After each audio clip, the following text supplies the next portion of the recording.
Hello, I'm sitting here in the Chapel of the Christ on the campus of Martin Luther College as a way to begin an introduction to our course together as we study the Acts of the Apostles and the letters of the early New Testament church.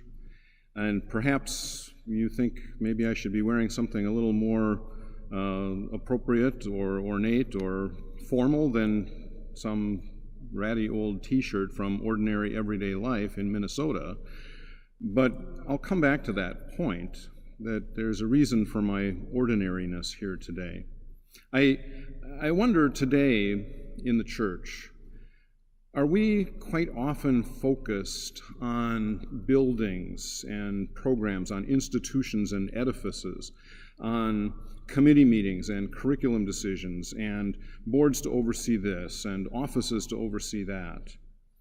There's reason, good reason, for all that organization and policy and procedure, to be sure, and having a school like this and a chapel such as this can be a tremendously good blessing for us as a church.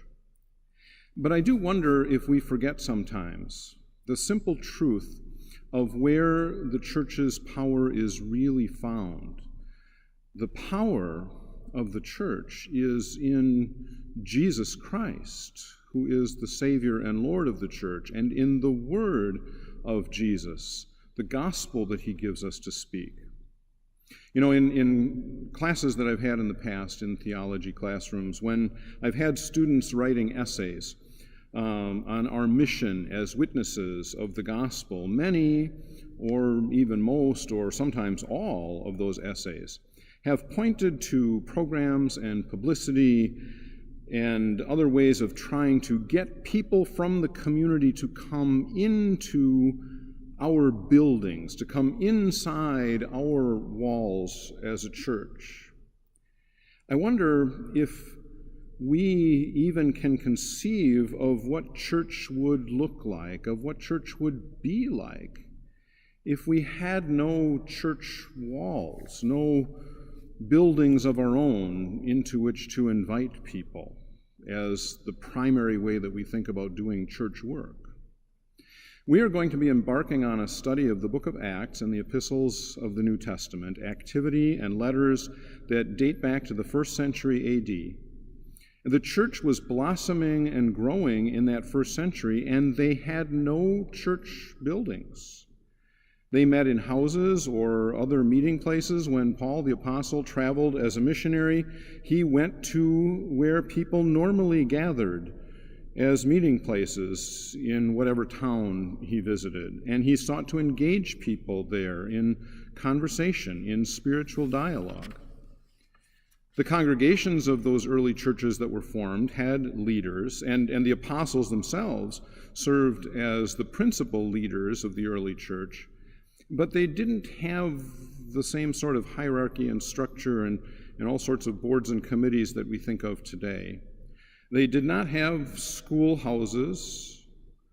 They did not have vacation Bible school or soccer camps, or I suppose back in those days it would have been Greco-Roman wrestling camps or discus throwing camps. They could not send out newsletters by bulk mail to promote the church. They could not post videos onto church websites.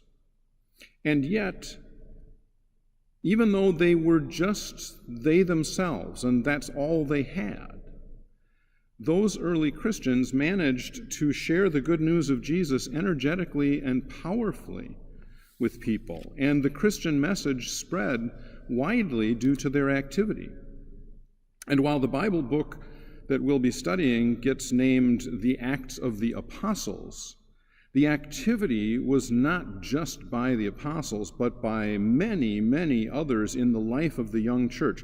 Men and women who served others, who led others, who witnessed to Jesus in their day-to-day life as ongoing, active witnesses of the gospel by every thought that they presented from themselves to their neighbors, to their communities.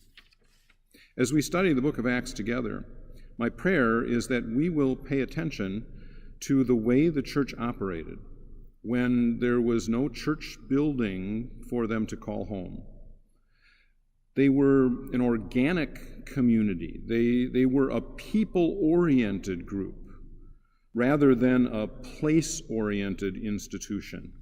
And I pray that as we look at the way of life for them back in those early days of the church's activity, boisterous and disorganized as it sometimes was, that we will learn to be the sort of people to invigorate the church and our communities today with similar energy and testimony and strength in Jesus and by Jesus and for Jesus, because it is through Jesus that the church stands or falls, with or without all of these surroundings.